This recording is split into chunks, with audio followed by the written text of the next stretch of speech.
everyone, my name is Chelsea and welcome back to my channel. For today's video, we have my Trakt Stats.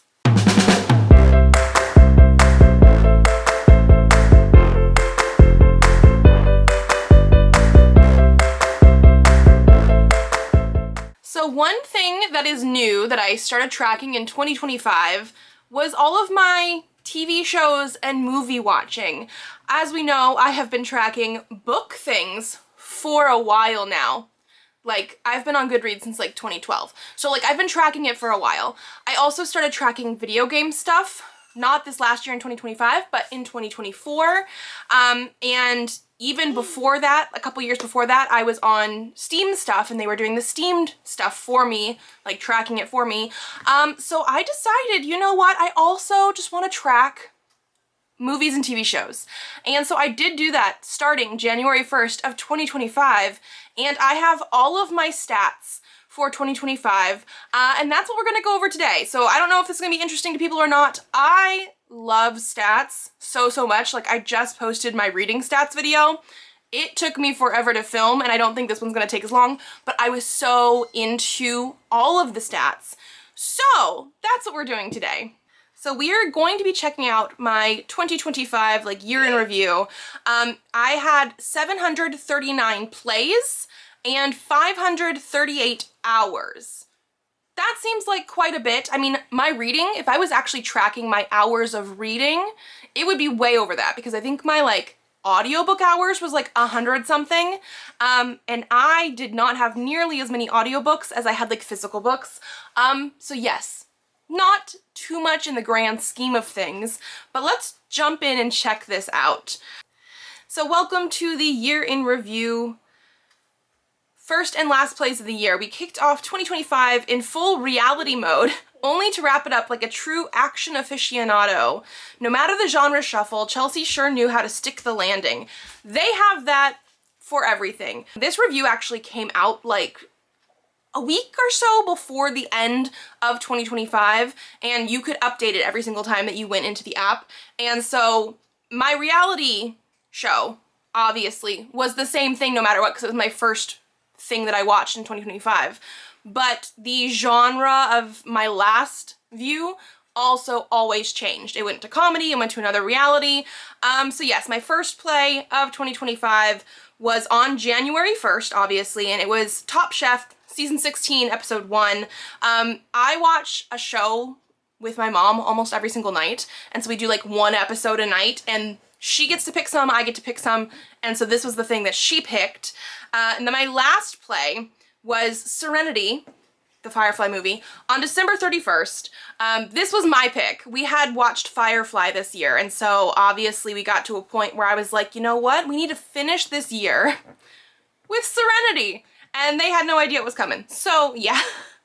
Chelsea's dominant genre in 2025 was comedy. Comedy ruled my history. I spent 268 hours chasing laughs, proving comedy was Chelsea's ultimate feel-good fuel. So for 268 hours, 20 shows, 30 movies, and there's 18 other genres. Okay, so comedy was my top one, followed by drama, reality, mystery, crime, fantasy, sci-fi, romance, thriller, adventure, and others. Going into the genre deep dive, overall I explored 47 comedy subgenres. Oh wow, okay. So if we go into this, the top one was sitcom. I think a lot of the things that I watch, I guess, comedy-wise are considered sitcoms, and then they have other things as well. Again, it would be very interesting to see like the full breakdown of like what shows fit under what. I don't think they have that though. Followed by workplace comedy, satire, mockumentary, politics. I watched Parks and Rec. Again. Small town, friendship, dramedy, family relationships, murder in comedy. Okay. High school, love, absurd, single mother, rom-com, romantic, supernatural, based on a movie, game show, dark comedy, and others. Again, I would be very intrigued to see. I have been tracking everything. I haven't been using a lot of the extra features necessarily, maybe. So like, I don't know, like if I go into a TV show or a movie page, will it tell me the subgenres, because like I would just be very curious, like what comedies had murder. I mean, if I went through my whole watch list, maybe I'd be able to figure it out. But Social Butterfly, to comment or not to comment, that is the question. I didn't. Again, like I said, I was basically just tracking my current watches. That is all I was doing. Okay, most plays of the year. While nothing came close to One Piece this year, here are the top 10 shows, which took some time to get through, and this is like my most played. So the top one was Parks and Rec. I watched it one whole time through. I have seen Parks and Rec at least a couple other times, but obviously have never tracked it before. But one whole watch through of Parks and Rec takes 1 day, 23 hours, and 24 minutes. My next one was Heart of Dixie. I have not finished that show yet. I'm still currently watching it, but from what I watched, it was 1 day, 11 hours, and 41 minutes. We also did watch Resident Alien. That is a comedy. Maybe that one has murder in it. Maybe that's part of it. But we did watch the entirety of Resident Alien, which we loved. 1 day, 8 hours, 51 minutes. We've also been watching MasterChef, 1 day, 1 hour, and 34 minutes. Dexter, I don't know if that counts as comedy, but it does have murder. I've been watching that. I put that on pause because the streaming service I was watching it through took it off when I was watching it. I think I finished the season I was on, but I need to like watch more. So that was 21 hours, 20 minutes. We watched the entirety of The Good Place, which was 19 hours and 39 minutes. We watched one season of Dancing with the Stars this year, 17 hours and 8 minutes. We have been watching High Potential. We watched the entirety of that up until the mid-season finale for season 2. It just started again last week and we are loving it.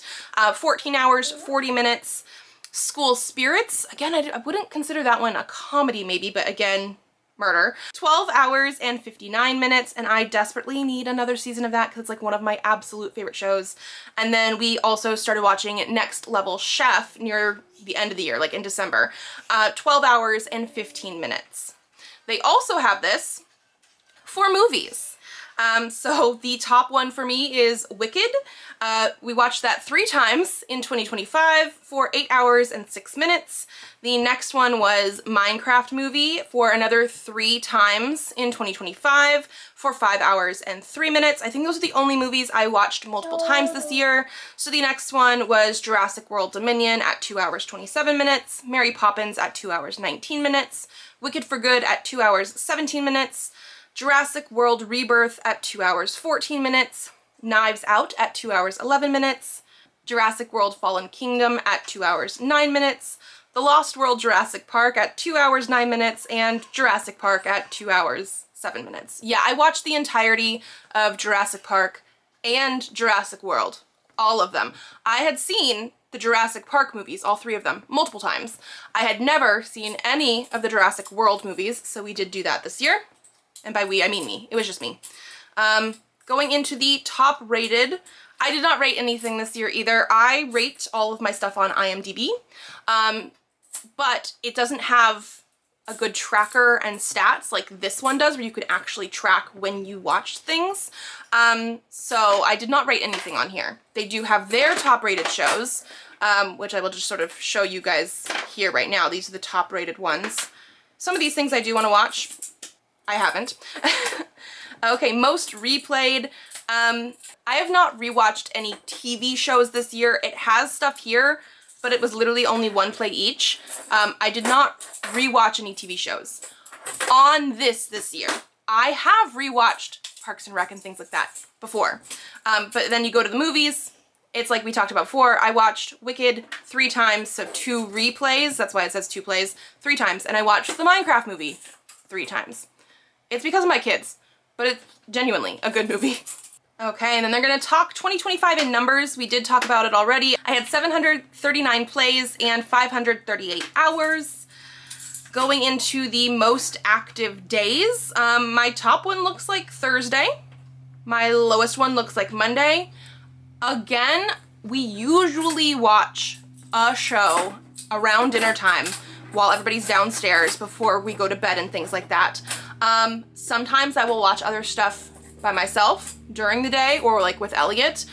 Sometimes I'll watch stuff Sometimes I'll watch stuff at night in bed instead of reading. It just depends. But yeah, not too much variation here. In 2025, Chelsea watched shows produced by 24 networks, with my top 3 networks being Netflix, Fox, and Showtime. I could not tell you what most of this stuff is. I guess the Netflix stuff makes sense. And these are for TV shows. Yeah. And then we're gonna go to the movies, and it says I watched movies by 50 studios. Top 3 being Universal, Amblin Entertainment, and TSG Entertainment. Yeah, it's funny because I think at one point it tells me how many movies I watched, and it was like 57. So like most of my movies are from completely different studios, which is just wild because again, I don't really pay attention to what these things are from. Most watched, okay. Yeah, here we go. Most watched, these are actors and actresses. In 2025, I watched 57 movies, like I said, but then 50 of them are completely different studios, which is funny, and 682 episodes. During this journey, I discovered stories brought to life by countless actors, actresses, directors, and writers. Here's the top 15 in each category, and they have the details. So for my top actresses, the most movies or shows that I have watched them in is 3. I watched all the Zombies movies for the first time ever. So a lot of the actresses and things are from those. So we have Carla Jeffrey, we have Kristen Bell, because I did watch Nobody Wants This. Also the woman in the house across the street from the window, whatever, and The Good Place. We have Meg Donnelly, Marissa Bode, because of all the Wicked stuff, and The Wicked One Wonderful Night, Cynthia Erivo, Ariana Grande, Michelle Yeoh, Bryce Dallas Howard, again, all the Jurassic World movies, Sandra Bullock from Miss Congeniality, The Prince of Egypt, and While You Were Sleeping, Laura Dern, again, Jurassic Park and Jurassic World. Moving into my next ones, we have people that I've watched twice. We have Chandler Kinney, again, Zombies movies, Emma Myers from the Minecraft movie, and A Good Girl's Guide to Murder. And then the last 3, Ariel Martin, again, Zombies, Glynis Johns, While You Were Sleeping, and Mary Poppins, and Morena Baccarin because of Serenity and Firefly. Which means a lot of other people should have been here as well, like Jewel State, Summer Glau, Gina Torres, because they were all in Serenity and Firefly. Moving down, we have our actors. So it does sort of surprise me a little bit, like I was not aware, but I watched 8 things with Jeff Goldblum, like literally 8 things. So all the Wicked stuff and Wicked One Wonderful Night, but then also all the Jurassic Park, Jurassic World stuff, and Prince of Egypt. So yeah, that is quite a bit. He 100% takes the top spot for me. Our next one was Chris Pratt with 4, Milo Manheim with 4, because Zombies and School Spirits, Alan Tudyk with 3, Resident Alien, Serenity, and Firefly, Gordon Ramsay for all of his shows that we were watching, Adam Scott for The Monkey, Little Evil, and Parks and Rec. David Krumholtz. Okay, so David Krumholtz actually should be higher because they have him listed for Numbers, 10 Things I Hate About You, and The Santa Claus. But he is also in Serenity, so he really should be like number 4 for me, like before Alan Tudyk and everything. But yeah, Jonathan Bailey, Ethan Slater, Trevor Torchman, Sam Neill, Mikey Day. Oh yeah, I watched all the Is It Cake stuff. Nick Lachey, did watch some Perfect Match and Love is Blind. Patrick Stewart for The Prince of Egypt and The Pagemaster, and then it also has Steve Martin for Only Murders in the Building and The Prince of Egypt. So yeah, nothing too crazy, but yeah, 8 movies / TV shows and things for Jeff Goldblum. Like that's a lot. They also have directors and things like that as well.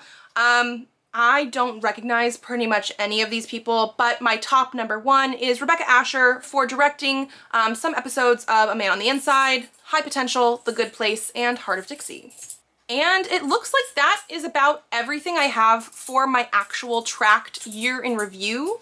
And then I was thinking I would just maybe run through all the things that I watched in 2025 very quickly, just so you guys can sort of see. But I'm gonna start with the TV shows. It looks like we have A Good Girl's Guide to Murder, Numbers, Top Chef, Crime Scene Kitchen, The Oscars, Parks and Rec, School Spirits, The Residents, Laid, Only Murders in the Building, Yellow Jackets, Avenue 5, Flight of the Conchords, Too Hot to Handle, Battle Camp, The Woman in the House Across the Street from The Girl in the Window. That's what it is. Wear Whatever the F You Want, Jury Duty, Zero Chill, Running Point, Dexter, We Were Liars, Kevin Can Fuck Himself, Building the Band, The Good Place, Perfect Match, Dead Like Me, MasterChef, Resident Alien, Ouran High School Host Club, Firefly, Love is Blind, Is It Cake Halloween, Nobody Wants This, Taskmaster, Schitt's Creek, The Great British Bake Off, It, Welcome to Derry, Is It Cake Holiday, Dancing with the Stars, A Man on the Inside, Next Level Baker, and The Road. Then if we go into the movies that I watched in 2025, we have Wicked, Back in Action, Pocahontas, Man of the House, Miss Congeniality, Eliza Schlesinger, A Different Animal, Zombies, Zombies 2, Zombies 3, A Minecraft Movie, Cars, The Life List, The Storied Life of A.J. Fikry, Wicked Again, The Wild Robot, How to Train Your Dragon, Time Cut, K-Pop Demon Hunters, Jurassic Park, The Lost World Jurassic Park, Jurassic Park 3, Jurassic World Fallen Kingdom, The Minecraft Movie Again, Prince of Egypt, another Minecraft movie, 10 Things I Hate About You, Until Dawn, Thumbelina, Death of a Unicorn, The Swan Princess, Lilo and Stitch, the new one, The Wrong Paris, Mary Poppins, Ready or Not, Bedazzled, I Know What You Did Last Summer, the new one, Buffy the Vampire Slayer, The Monkey, Little Evil, Wicked One Wonderful Night, Wicked again, Wicked for Good, Zootopia 2, While You Were Sleeping, My Secret Santa, Santa Claus is Coming to Town, The Page Master, The Santa Claus, Rudolph the Red-Nosed Reindeer, She's Making a List, Knives Out, Oh What Fun, Jurassic World Dominion, Jurassic World Rebirth, and Serenity. So that is going to be everything from me today. Again, I have been already tracking my things that I have been watching. I have some series that I started that I want to finish. Like I'm currently watching Heart of Dixie and I definitely need to finish Heart of Dixie. I also have some other like rewatch things that I started last year. So like Schitt's Creek, things like that. It's stuff that I've already watched, stuff that I started watching just in my downtime that I want to finish my rewatch. But otherwise, I haven't really done too many other watches yet. I'm trying, like I did not start Heated Rivalry or anything, partly because it's so hyped, but also partly because if I do not finish watching, like Heart of Dixie is like my main one right now, if I don't finish watching it, I'm not going to. I'm just gonna get started on something else and not complete it. Like I only watched like 3 seasons of Dexter because one, it came off of my streaming service. It's back on there now. I could go back to it, but I'm in the middle of something else. Or like I started watching Numbers last year. I did not finish Numbers. I could have. And it's just because I got distracted with other books and TV shows and things. So like I need to like take it one thing at a time. So that is going to be it. If you guys like this video, give it a thumbs up to let me know. Subscribe to this channel if you'd like to see more videos. I do have videos coming out Tuesdays, Thursdays, and Saturdays. So I will see you then. Bye.